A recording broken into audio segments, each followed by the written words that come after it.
Hey, how's it going, everyone? So, today I figured let's talk about David Cronenberg's The Fly from 1986. I just got done watching this film and figured let's give my opinion, thoughts, what have you. So, it's essentially about a scientist who makes a teleportation device and things go wrong when he teleports himself, and there's a fly that's with him in there. Um, I'm gonna get into spoilers right away. Obviously, I mean the fly is from '86. It's old, so what are you gonna do? But yeah, it's got Jeff Goldblum and Gina Davis. Great, I would say great acting sort of picks as far as like personality wise. I feel like these two really come together very well, and it could be the acting too. Who knows? I mean, they could hate each other. Uh, Highly rated, 93%. And I would say this film is very much introduction into David Cronenberg. It's not too weird, and it's very, I guess, streamlined in its own way, which I think is very good for a film like this because it is a remake.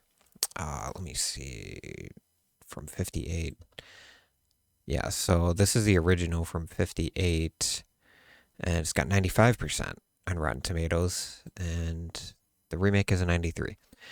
Um, but yeah, like I said, this is a very sort of it's a good Cronenberg introductory film because it still has his touch of, I don't know if you would call it body horror or if you would more call it like melt horror, but either way, it's got his body horror that he's known for.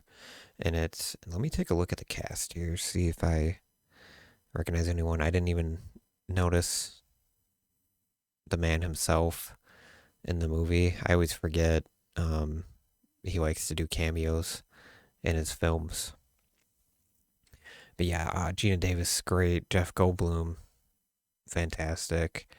Especially with his acting and his dialogue. I feel like that's really the only place where it gets kind of weird.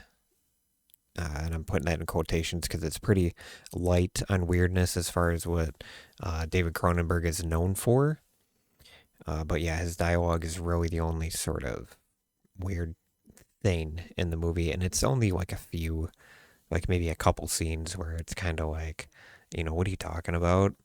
And it doesn't really, I mean, I guess it makes sense if you think about it, but to most people, just sort of thinking or hearing it coming from him, it doesn't because he's a scientist, he's an intelligent guy. But yeah, I would suggest this really to anyone who wants to dip their toes into, I guess, sort of the body horror genre because it's more of a tame body horror film compared to other films out there. I mean, such as Cronenberg's himself. Like, it's pretty tame for what he's put out. Uh, I want to say probably after this film. I'm trying to think. Scanners was, or no, Videodrome,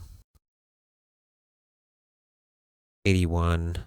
So The Fly was sort of, I guess, it's not peak Cronenberg, but it's it's there for sure. And it's one of, I'd say, in the top 10 as far as remakes for sure.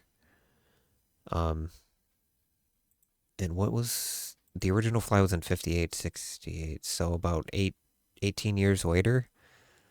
Um, or no, wait, 58, 68, 78, 20, 28 years. 28 years later, they remade it. So it's about every. Is that about the right timeline for remakes? Is 30 years, give or take? Let me see. Texas Chainsaw Massacre was 74.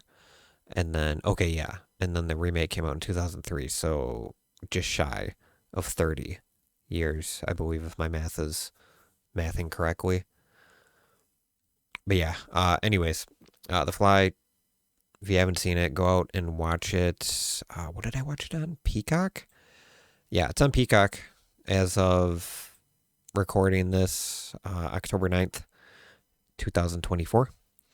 But yeah, just give it a watch, everyone.